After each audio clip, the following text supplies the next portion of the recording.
In a dramatic finish, Mike Gagliardi pushed awesome Elmhurst past Tavern Lobell to win the 1986 Pacing Classic. This year, a rematch is on its way as Jate Lobell takes on the only horse to ever beat him. That horse, Run the Table.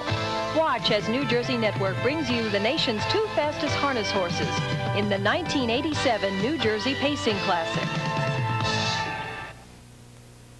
Major funding for this program is provided by the Standardbred Breeders and Owners Association of New Jersey, Incorporated. Additional funding is provided by Meadowlands Racetrack and Freehold Raceway.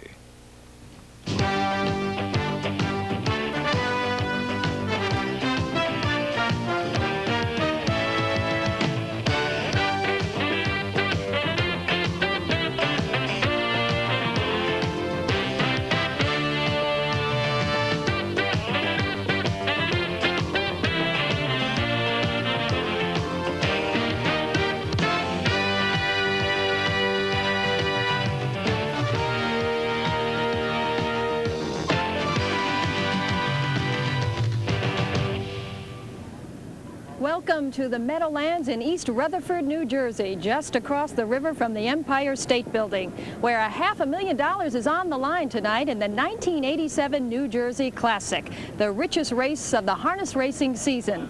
Hello, everyone. I'm Kent Monahan, a newcomer to the racing scene, but my New Jersey Network newsroom is a distance away in Trenton, and I'm having a great time here tonight. I'm joined by harness racing expert Alan Kirschenbaum.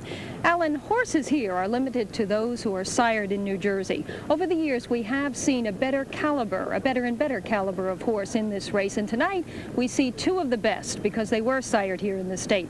What does that say about the breeding industry in New Jersey? The Jersey program has just over the years gotten better and better. The first couple years of the Jersey Classic, this is the 8th annual affair tonight. The first couple of years, the horses would not have been competitive with the top 3-year-old pacing colts in the country. But in the last couple of years, beginning in 1985, when On the Road Again, who turned out to be the best 3-year-old colt pacer in America that year, won the New Jersey Classic. They've gotten better and better, and tonight, two horses named Jate Lobell and Run the Table, who have demonstrated so far in 1987 that they are the best pacing colts in America. Alan mentioned those two horses tonight, and that is going to be quite a matchup, Alan. It sure is. Jate Lobell was an undefeated 2-year-old, a rarity in harness racing. He started 15 times without a defeat last year and started 1987 on the same good track, winning his first 3 starts. But as we'll have it with unbeaten horses, he was knocked off track by Run the Table, who 2 weeks ago right here at the Meadowlands defeated him in 1:51, which is the fastest race of the season. Now those two horses get all of the publicity, but are there going to be any surprises here tonight? I don't think so. The only way that could happen is if the two of them really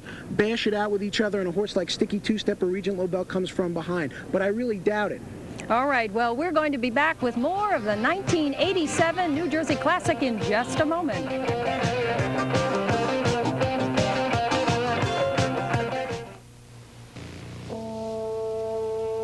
These foals may someday be champions.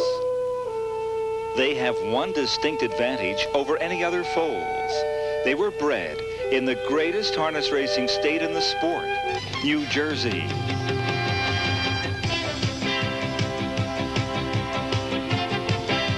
New Jersey breeds winners. This message brought to you by the Standardbred Breeders and Owners Association of New Jersey. Welcome back to New Jersey Network's racing coverage of the 1987 New Jersey Classic here at the Meadowlands in East Rutherford. 18 horses were originally entered for the New Jersey Classic this year. That forced 2 eliminations last week. The top 5 in each qualified for tonight's race. This is how the eliminations turned out. Choice by the betting public here at the Meadowlands ranges up on the outside at this point, and at about the 3/8 pole, he reaches the lead for driver John Campbell. The big son of Landslide is just chugging along on the front end now, and as you can see, 3 of the top drivers in the sport, John Campbell in first, Bill O'Donnell in second, and Ron Waples in third, have their mounts in perfect striking position. Bill O'Donnell's driving Casino Gambler, who's sitting in the 2 slot right now, and Ron Waples has Regent Lobell in third. No challenges to the half in 56-4, which is a relatively fast half for normal horses, but not for a horse like Run the Table. Here comes Armbro Falcon on the outside with what could only be described as a hopeless mission for Ben Webster to try and put some pressure on Run the Table, but he is very, very handy to this point. He is a very comfortable horse as the field of horses turns for home. 26-3, and it's Run the Table, the leader at the top of the lane. Run the Table now coming into the final eighth. John Campbell urging him on only mildly. He's doing it all by himself. Then far the back, it's Casino Gambler toward the inside. On the outside, Jigger of Gin. They're coming to the finish. Run the Table well within himself. Never had an anxious moment. Here's Run the Table, and the time 1:53-4.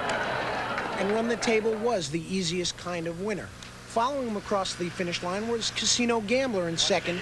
Regent Lobell, with good pace on the end of his mile, captured third.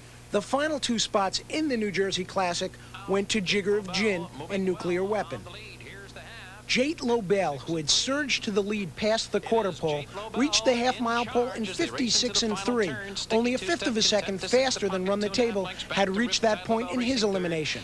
Sticky Two-Step, who had left fastest of all from his outside 9 post, tucked in second right behind Jate, and Riptide Lobell, who had started from the rail for Billy O'Donnell, protected his position to get a very good journey in third. Payson's brother ranges up on the outside here, but he is not going to be around for very long as Jate Lobell begins to turn on the afterburners, and you are about to witness a very special final quarter. Two-Step is still following in second, and then farther back, Riptide Lobell is third. Pulling away from the field now, Jate Lobell with every stride. He's out there by 5. And then it's Sticky Two-Step driving hard, and Riptide Lobell, and they're coming to the finish. Jate Lobell finishing strongly in full stride. He wins it by 6 or 7 in 1:51-3, and he did it easily. Tom Durkin expressing astonishment at that last quarter of 26-3. Jate Lobell, the easiest kind of winner. Sticky Two-Step followed him across the wire second. Riptide Lobell was third. The final two spots in the New Jersey Pacing Classic went to the 4th and 5th place finishers, Kelly Almerhurst and Beast Boy Jackson.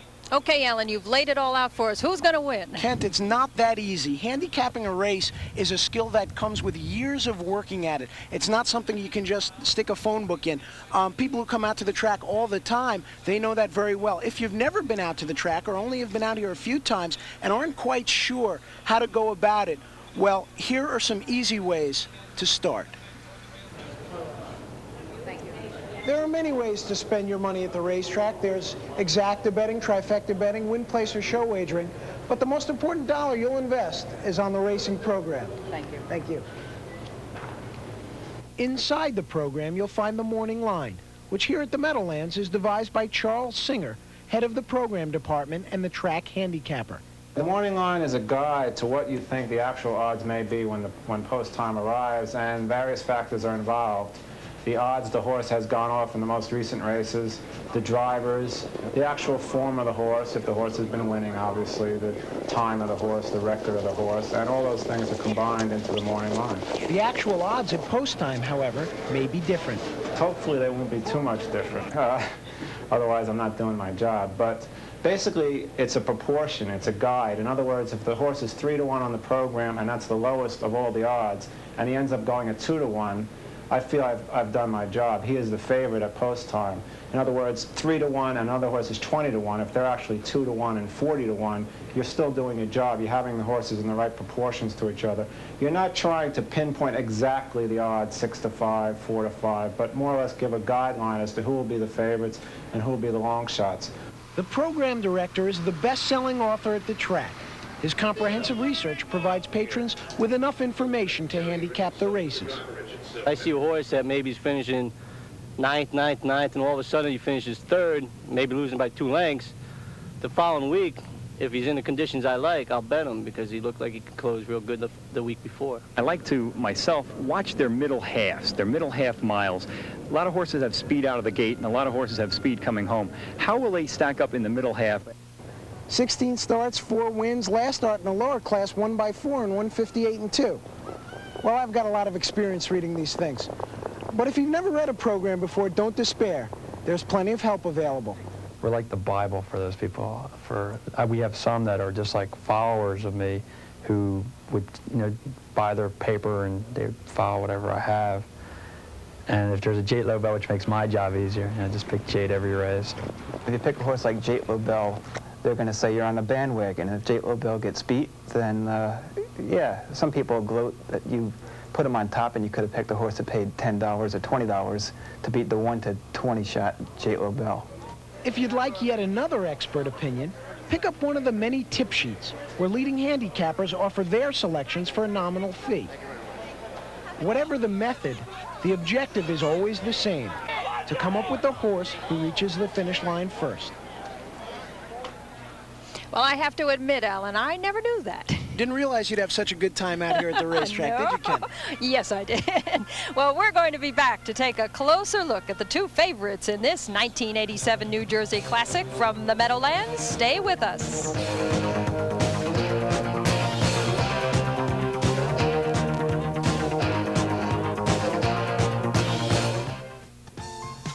The New Jersey Sire Stakes program provides more harness racing opportunities than anywhere else from April until November.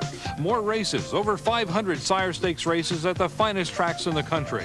The Meadowlands, Freehold, Garden State Park, and 9 farm and county fair tracks. More money, over $6 million in purses and another $5 million in other race money for New Jersey sired horses. If you own a New Jersey sired standardbred, our millions are yours for the winning. Welcome back to the New Jersey Network's coverage of the 1987 New Jersey Classic. I'm Kat Manahan, joined by harness racing expert Alan Kirschenbaum. Earlier this week, Alan took a look at the rivalry between two talented athletes. There's been a lot of hoopla about New Jersey's war at the shore between Michael Spinks and Jerry Cooney, which will take place later this month in Atlantic City. But there's an inland battle of equal intensity in which the first shot has already been fired. In this corner is Jate Lobell. Led by groom Ruben Rosario, Jate Lobell was undefeated until 2 weeks ago. And in this corner, in the Jim Campbell stable, is Run the Table, the spoiler who brought an end to Jate Lobell's streak. Here's the half. 55-1, and it is May 22nd on this same battlefield, the $200,000 New Jersey Sire Stake Final. The shorter, stockier Jate had demolished everyone in his division, while the tall, rangy Run the Table was the most improved brawler in the game. And they're midway around the final turn. It's still Jate Lobell. John Campbell sitting in the pocket with Run the Table. They're still racing second. On the outside, Michael's Pride now closing in, and the field turns for home. 3/4 and 1, 24-1. Run the Table coming after Jate Lobell, and Jate Lobell is put to the test at the top of the lane. After stalking his rival for the entire contest, Run the Table connected, sending shockwaves through the sporting world. Jate Lobell, he won 18 in a row, and he's trying to come back, but it is Run the Table in front. Jate Lobell looking defeated with 100 yards to go. It is Run the Table, and he has won it. Jate Lobell's second best tonight. Run the Table delivered the knockout blow, and Jate's record was no longer unblemished. But Jate's masterful cornerman, Mark O'Mara, knew the rematch lay just ahead. I wanted to just recover from this fight and then worry about the next. It's one race at a time, and right now the season is beginning, and I just hope that we can produce the same effort another time, because I'm sure it'll be needed. And I know that there will be a rematch. I don't have to ask for another one. Jate got beat, and that relieved a lot of it. And now we can go back to racing. Jate comes into this fight off a crushing win, perhaps his most impressive ever. Owner Joe McCluskey feels his protege is ready to reassert his claim to the title. What do you think of Run the Table? He's a good horse, real good. And he beat us. What else can you say? But I don't think he's any Jate Lobell. But as the rematch draws near, the enemy camp sees no reason why their fighter can't repeat. My attitude is if you do something once, you're certainly not out of the ballpark and doing it again. I'm not going to go out on a limb and say whether he can beat Jate Lobell again. I believe he'll give him a run regardless of who wins the race. It's going to be a much different race than the first time. It's hard to predict. I have to be conscious of him to a certain point, but I can't be overly conscious and mess up my own race or my own horse. With the opening bell just moments away, we can only be sure of one thing. With two competitors as powerful and brave as Jate and the table, this fight will be over quickly, in about a minute and 51 seconds. Here's a look at the beautiful trophy that awaits the winner of the 1987 Classic. We've just heard about two top contenders in this race, but they're not the only ones. There are 8 other contenders who wait to give out their best shot in this. And here's a look at the entire field. Number 1 is Casino Gambler, one of 5 sons of the outstanding New Jersey pacing stallion No Nukes that are in the Classic. Casino Gambler has won just under $200,000 in his short racing career and has turned his best 2 performances of 1987 in the last 2 starts. He's driven by Billy O'Donnell and trained by Freddie Grant, and that's one of the most lethal combinations here at the Meadowland. Beast Boy Jackson is a vastly improved colt who hails from the Meadowlands' leading stable, that of David Rovine and Joe Holloway. He is also owned by the Backcourt Stables, the same group that owned last year's Classic winner, Awesome Almerhurst. He's a bit of a long shot, but he has also paced his 3 best miles of 1987 in his last 3 starts. The aggressive Jack Parker Jr. will be in the sulky. Kelly Almerhurst is the only son of Direct Scooter in the race, and he is going to need an awful lot of racing luck if he's going to get a big chunk of the Classic purse. He only visited the winner's circle on 1 occasion in 1987, and that was at Blue Bonnets, a 5/8 mile track up in Montreal. Jim Doherty and Terry McKibben team up on this one, and he will need a very good trip if he is going to remain within any sort of distance of the 2 favorites. This rugged colt is Regent Lobell, who hails from the George Berkner stable. A bargain $25,000 yearling selection, Regent Lobell did not race as a 2-year-old because of a broken bone, but has come on strong in 1987 at 3. His performance last week was the best of the closers behind Run the Table, and he is aided in his cause by the presence of Ron Waples, one of the great drivers in harness racing today, in the sulky. Jigger of Gin cost his owners, the HLM stable of California, only $4,700 as a yearling. But this overachieving pipsqueak has piled up over $50,000 racing both last year and this year, and he is an honest little tyke who gives it everything he's got. He's not in the class of Run the Table or Jate Lobell, but if he gets a good trip from driver Joe Schwind, he could pick up a little bit of change at the end of the mile. Nuclear Weapon was the most expensive yearling of this bunch, and he only sold for $48,000. Yet another son of No Nukes, this wise purchase by the North Woodland Stables, was the hard-luck 2-year-old pacing colt of 1986, always seeming to get roughed up on the outside in his miles. This year he's been a little slow to come around for the brothers Remen stable, but on his best effort, he could probably get a piece of this. Say hello to